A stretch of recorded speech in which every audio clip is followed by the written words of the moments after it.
another Redstone tutorial video I want to show you guys. And today I'm going to be talking about real life examples for some farming circuits that are probably some of the most useful ones that you can see behind me.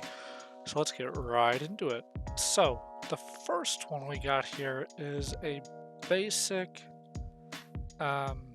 rail moving item thingy, I guess. And the premise of this is you have, your stack of items and, your hopper from your farm that this is under, because you got your hopper minecart, and now you need to transfer these items into a chest. Well, the way to do that is with this system right here. So imagine this is a full farm where, it goes back and forth. So on its way back, you can see that this powered rail, these two powered rails, have stopped being powered. And this is because this comparator is detecting a signal from the items in here, because this is emptied, so there's still items in here, and it's turned off this redstone torch, which is powering this block, which powers this, which would power these rails. But since there are items in here, as you can see now, it'll just go back and forth forever.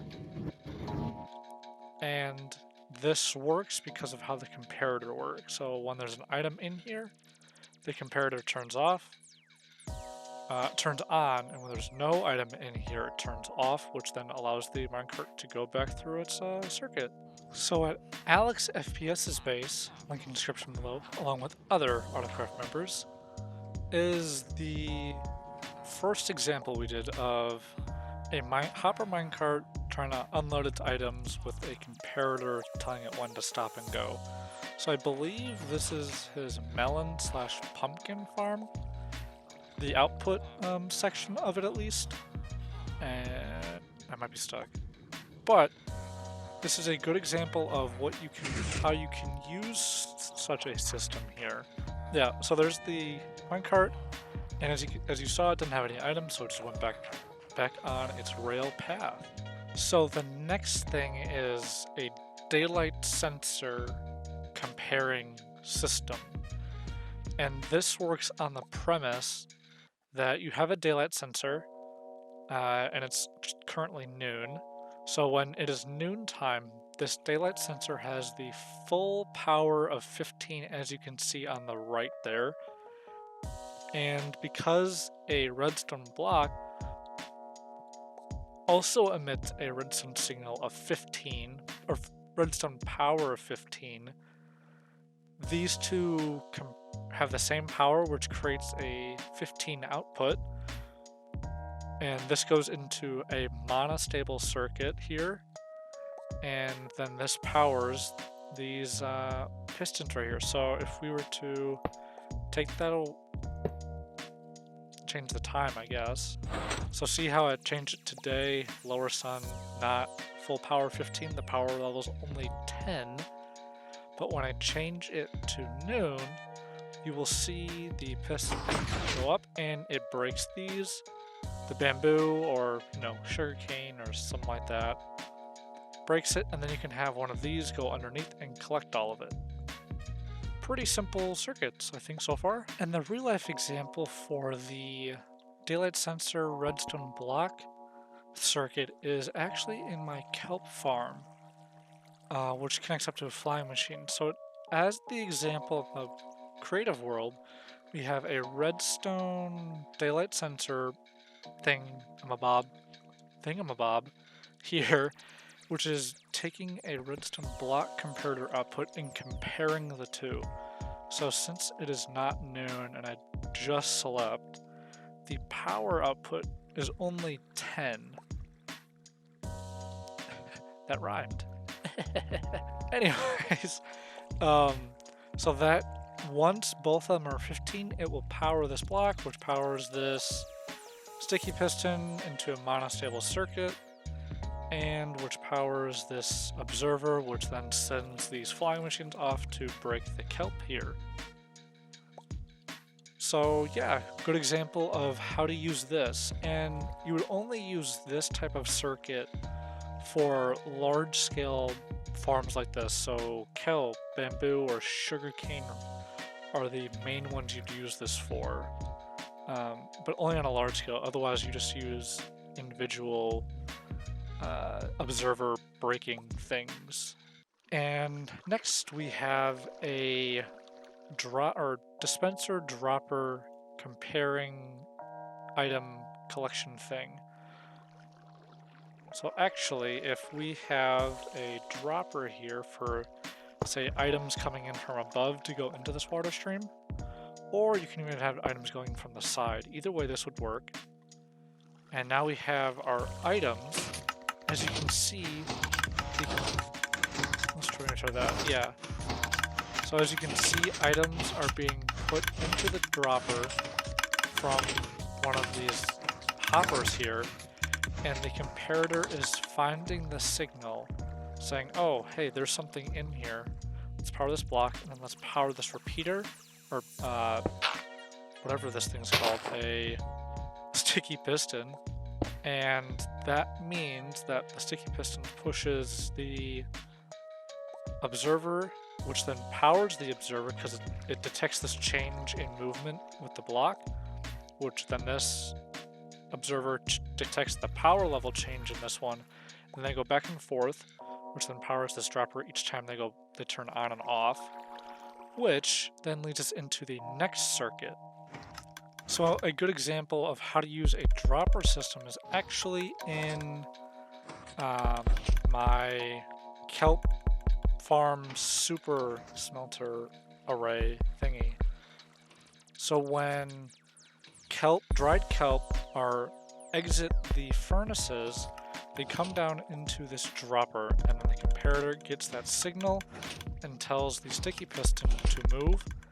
And just like the example, it goes into a water stream to be dispensed somewhere else. And this next circuit is a dropper elevator. So this basically does the same thing as this, where it detects that there's something in here. You know, the comparator detects there's something down there, powers this, which powers this piston, which moves this observer, which detects the change, and back and forth change again. And basically, these pistons are facing these note blocks, so the faces are going this way, so technically it's facing that way. And then these are going the same direction as well, so that when this note block gets powered by the observer below it, it will power it all the way up. And an observer powers two blocks, so like this observer powers these two, those two, those two, and I guess maybe this third one as well. But yeah, it's pretty simple, and then it can go into this chest. So those 32 we put in there, go right into this chest. So if we put this other 32 in there, you can see the items come in, and the items are getting pushed in. Pretty simple dropper elevator, I think. And that somewhere else, just like the example, goes into a dropper elevator. It's a little crowded in here, but the gist is the same. The dropper elevator items go in here, into these droppers, and basically when this dropper has something in it, it'll power everything, just like in the example, and it will go up into a double chest, the double chest where all the dried kelp go, to be then converted into kelp blocks, which go into this dropper elevator right there. And lastly, we have a hopper clock. So instead of waiting for, noon or something, you can use this for multiple farm ideas. And this clock compared to this clock is a constant one that is done all the time. So there is no time specific day this can work. It works all the time, obviously. And you can change how long these move back and forth by the number of items that are in here. So I think there's actually a full stack in there of items, so it's a little bit of delay. And then you can take the output from one side and do something like this. And a good example of the hopper clock is actually a Westside Boss's iron farm that he has. And as you can see, it is ungodly efficient. But the hopper clock here is used to signal all of the zombies to trigger the villagers to spawn iron golems.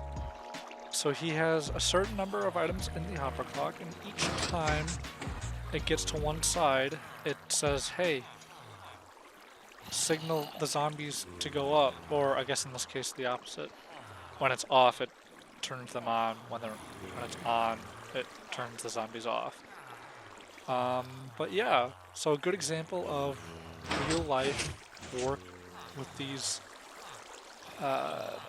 circuits. So I hope you guys liked this tutorial, and I hope it helps everyone out in determining what circuits from my last redstone video. It'll be up in the top right corner, link to that video, and how to use some of them for real life applications. So I hope you guys have a beautiful day, and see you guys next time.